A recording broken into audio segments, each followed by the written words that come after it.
4 horas con Liz Valareso y Gabriela Galarga.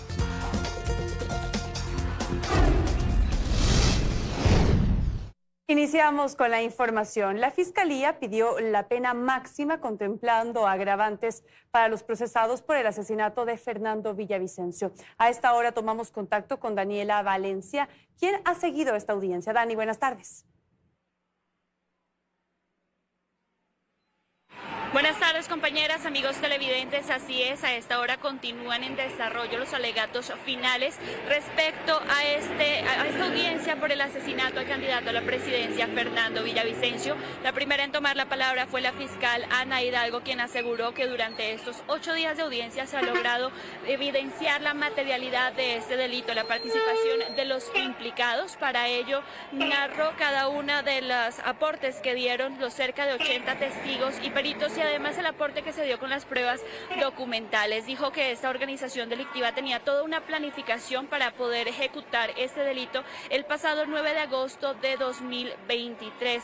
Por ello también solicitó que se dé la pena máxima por el delito de asesinato contemplando agravantes, esto es 30 años de prisión, tomando en cuenta la participación de cada uno de estos implicados.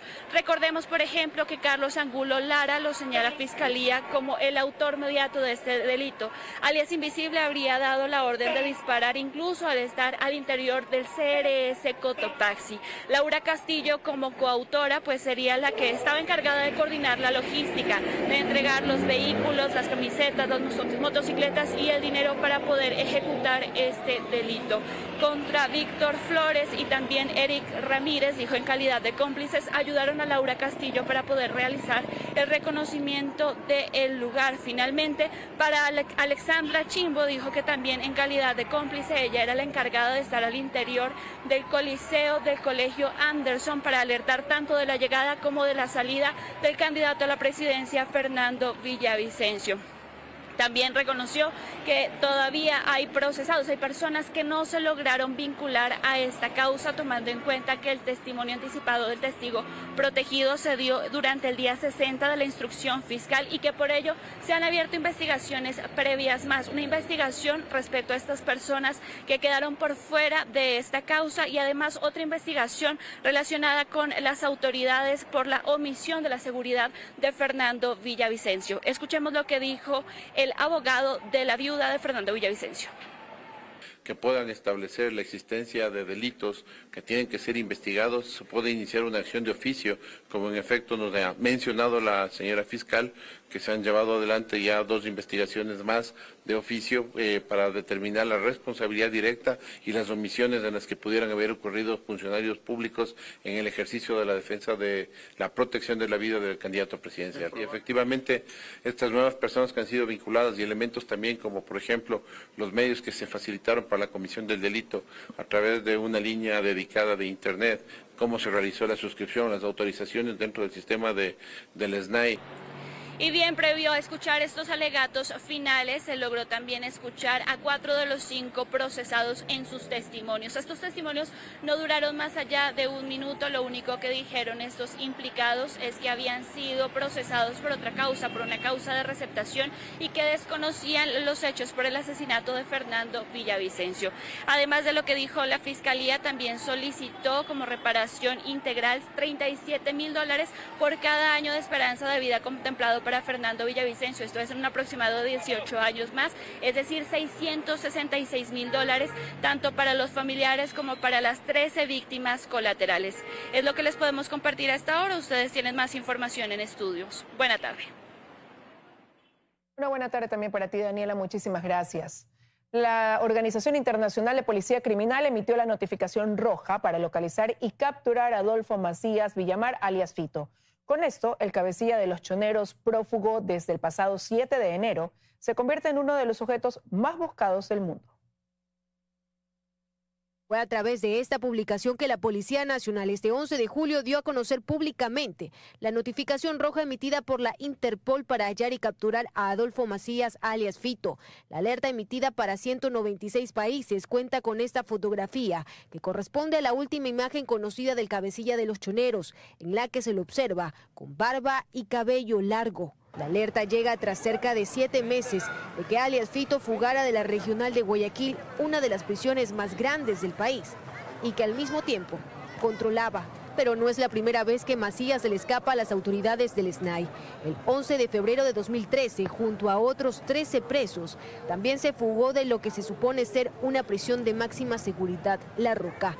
3 meses después fue recapturado y se lo regresó a la Regional 8. En el 2023 la estadía de Fito en La Roca tampoco fue muy larga, esta vez porque el juez Diego Poma ordenó su traslado inmediato, nuevamente a la Regional 8 de Guayaquil.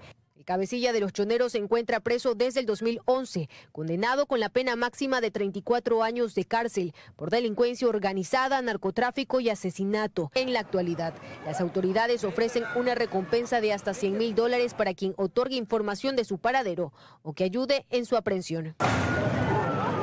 Paralelamente a esto, la Policía Nacional y el gobierno también han tomado medidas para desarticular a la estructura terrorista que lidera, llegando a su círculo más cercano y allanando sus bienes, como este domicilio de lujo en Manta y otras 6 viviendas en las que también operaban miembros de la misma organización. Internacionalmente, Argentina también ha mostrado su disposición con Ecuador para ayudar a la captura de Fito. Una de las acciones más claras fue la expulsión de su esposa, hijos y sobrinos el pasado 19 de enero.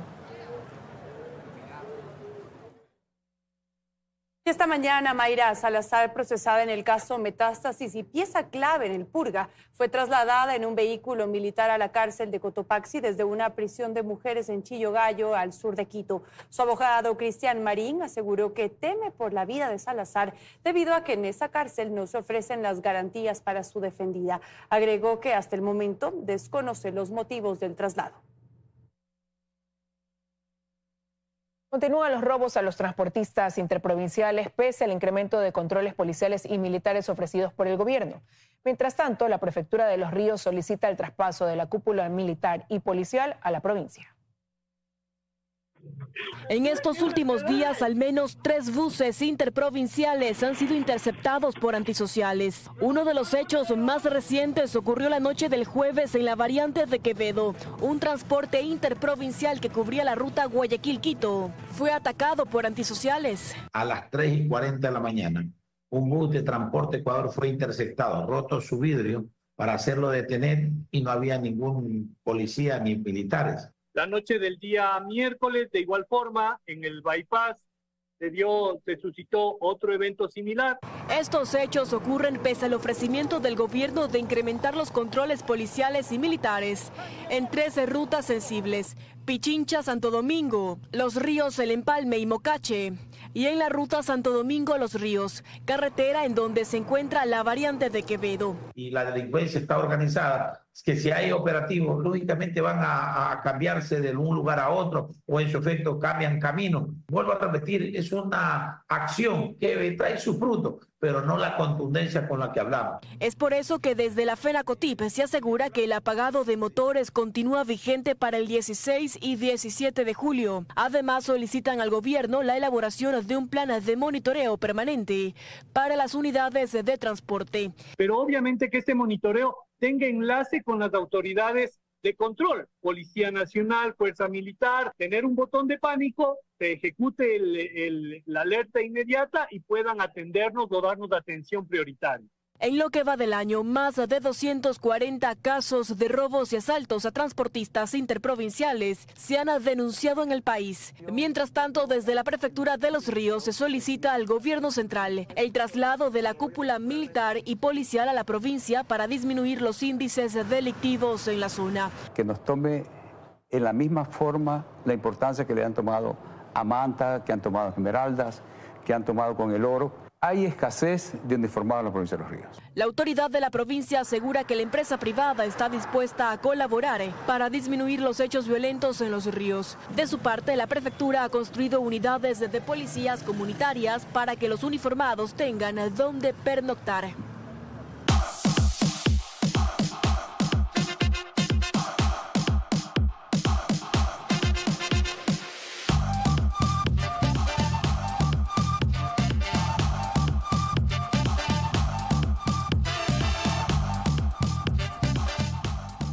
Y este domingo se jugarán las finales de la Copa América 2024. Ya nos acompaña Hugo Quintana para contarnos cómo llegan las selecciones a estos partidazos. Hola Hugo, ¿tienes...?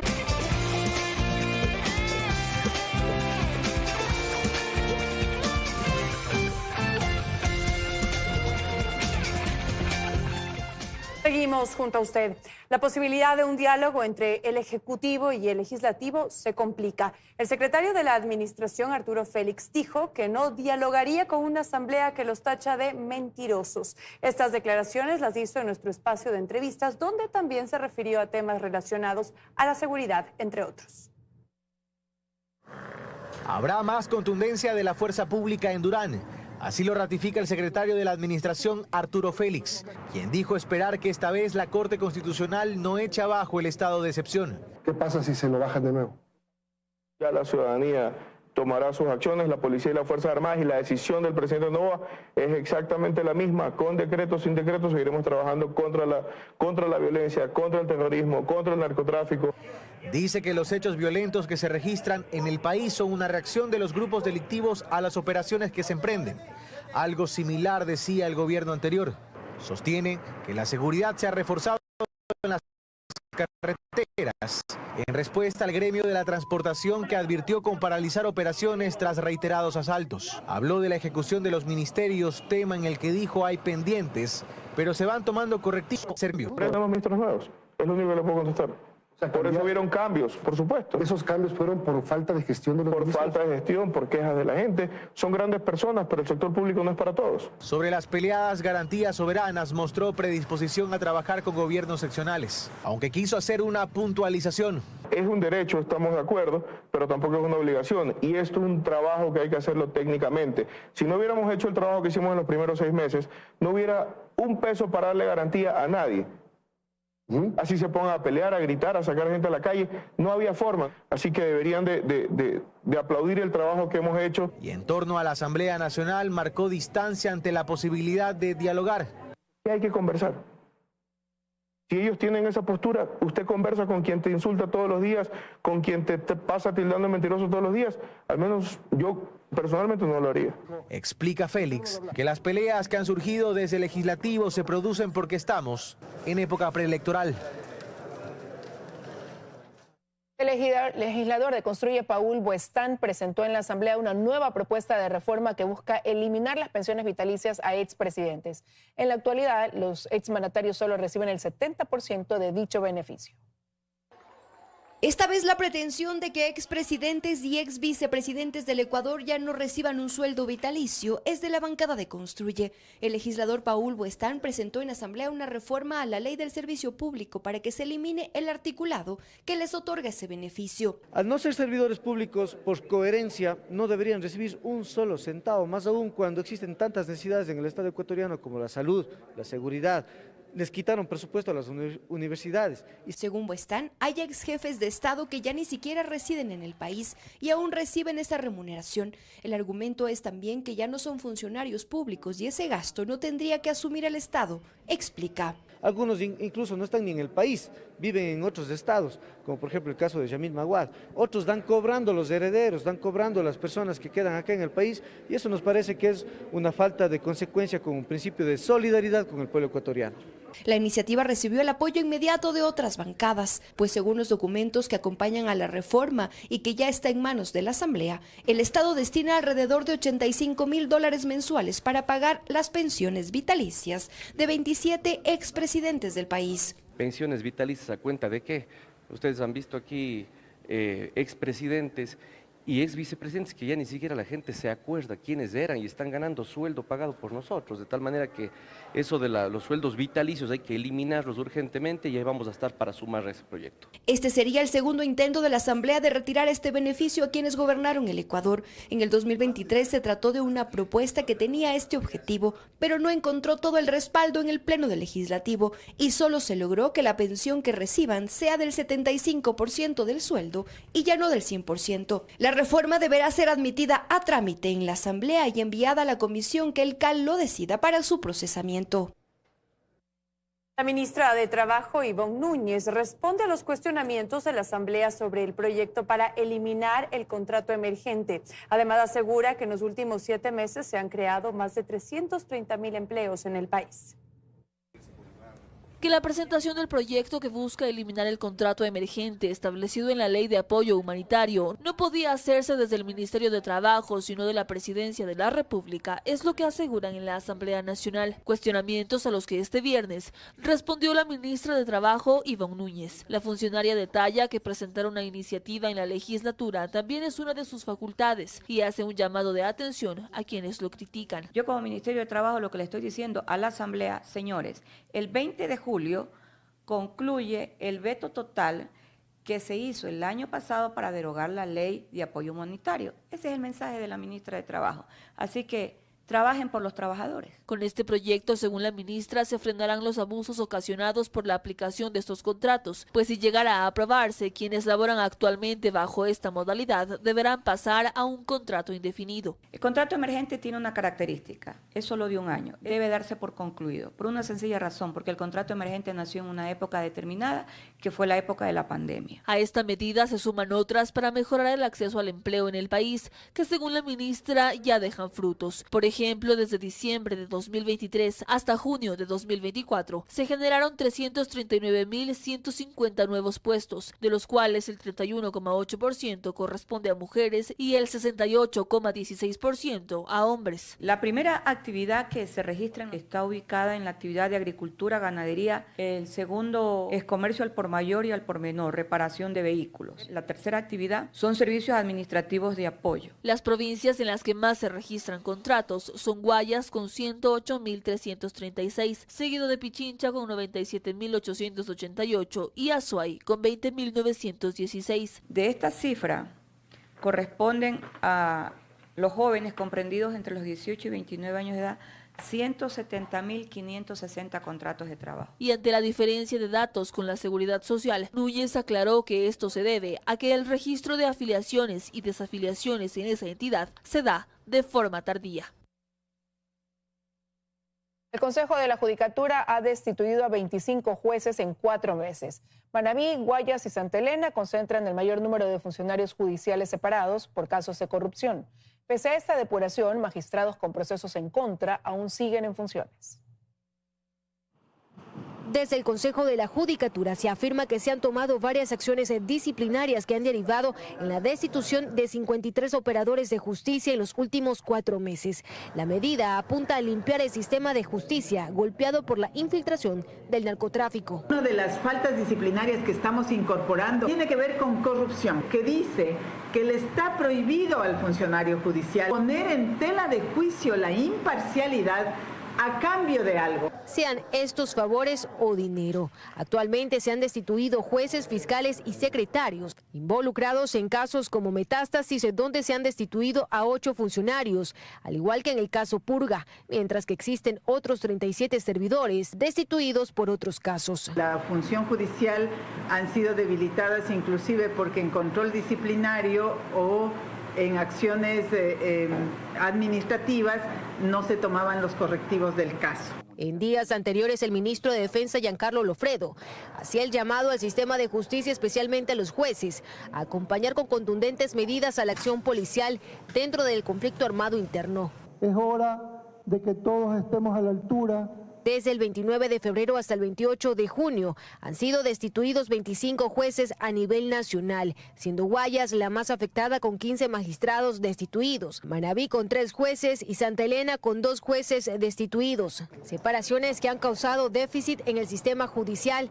Frente a esto, Godoy señala que ya se ha aprobado desde el interior del Consejo de la Judicatura una resolución para nombrar jueces temporales para llenar corte provincial y tribunales penales, por ejemplo, que es donde tenemos más debilidad. A pesar de los esfuerzos, desde el Consejo de la Judicatura se indica que aún existen 31 magistrados que, pese a que se les ha dictado declaratoria jurisdiccional previa por error inexcusable y manifiesta negligencia, siguen en funciones.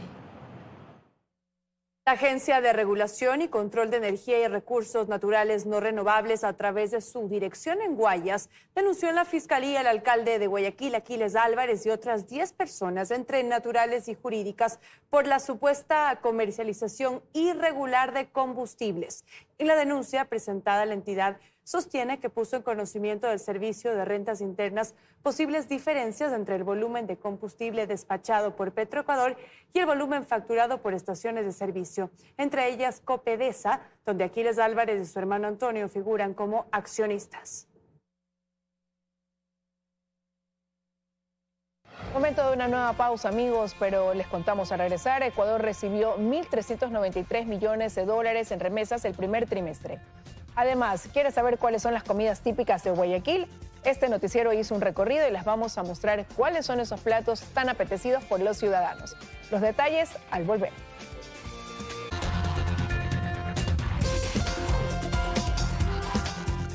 Seguimos con más información. Durante el primer trimestre del año 2024, Ecuador recibió más de 1.300 millones de dólares en remesas y envió 174 millones de dólares. En el siguiente reportaje les contamos cuáles son los principales destinos de envío y recepción. Estados Unidos, España e Italia son los principales países que envían remesas a Ecuador. El flujo procedente de Estados Unidos durante el primer trimestre de 2024 fue de 983,8 millones de dólares, de España 227,7 millones y de Italia 40,2 millones. Son las tres grandes comunidades ecuatorianas en el extranjero. Creo que hay dos factores relevantes. El uno, los ecuatorianos afuera realmente se desenvuelven muy bien, ¿no? Y lo otro, tenemos tres economías que están funcionando bastante bien. También a veces afecta el tipo de cambio. Cuando se aprecia el dólar frente al euro, hace que el peso de los montos en dólares sean más representativos que en euros. 142 millones de dólares del monto de remesas recibido este periodo provienen del resto del mundo. Ecuador, por su parte, envió 174,8 millones de dólares en remesas. Los países principales de destino fueron Colombia, México y Perú. Normalmente usted va a encontrar mayor relación de recursos con los países vecinos. Dentro de la región, comparativamente con México, tenemos, por las razones que expliqué del comercio, una relación mayor. Colombia recibió el 39,3% de las remesas enviadas y aunque México es el segundo país al que más se destinó dinero, las razones no son claras. Del Ecuador salen pocas remesas a Venezuela. Posiblemente una buena cantidad de las remesas que se declaran que van a Colombia de alguna manera terminan en Venezuela. La recepción de remesas durante este primer trimestre del año representó una baja del 6,8% en comparación al valor registrado el último trimestre de 2023. Sin embargo, hay un incremento notable del 16,9% frente al primer trimestre del año pasado.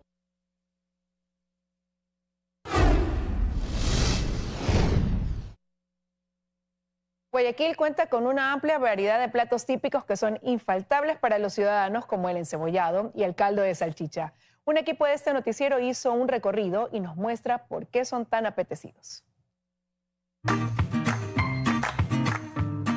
Nuestro recorrido arrancó en una picantería ubicada en las calles Cuenca y Alfredo Valenzuela, donde este plato, con más de 70 años de ser consumido por los guayaquileños, se sirve a toda hora. Y para conocer un poco más sobre esto, ingresé a la cocina para ver sus ingredientes y por qué es tan apetecido. Lo principal, yuca, pescado, su respectiva hierba, cebolla que le da el toque final a la hora de comerlo. Las vitaminas no se quedan atrás, ya que este plato guayaco contiene algunos nutrientes que ayudan a nuestro organismo. El principal es el fósforo, por el pescado albacora. Un encebollado pues te recuperas pero inmediatamente. ¿Encebollado o caldo de salchicha? Las dos, compa.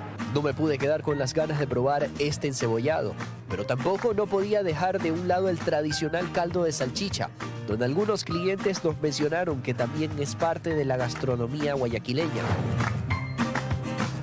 Se comienza a preparar ya desde las 11 de la noche, donde se ponen a cocinar las vísceras, ¿no, verdad? Para que en esa agua de las vísceras nosotros podemos preparar el caldo de salchicha. A las 4 de la mañana que los chicos se levantan, ya hacen la preparación de la salchicha. Ponen el arroz, ponen el ajo, los condumios. Estos han sido tan solo 2 platos típicos guayacos que se comen a cada hora.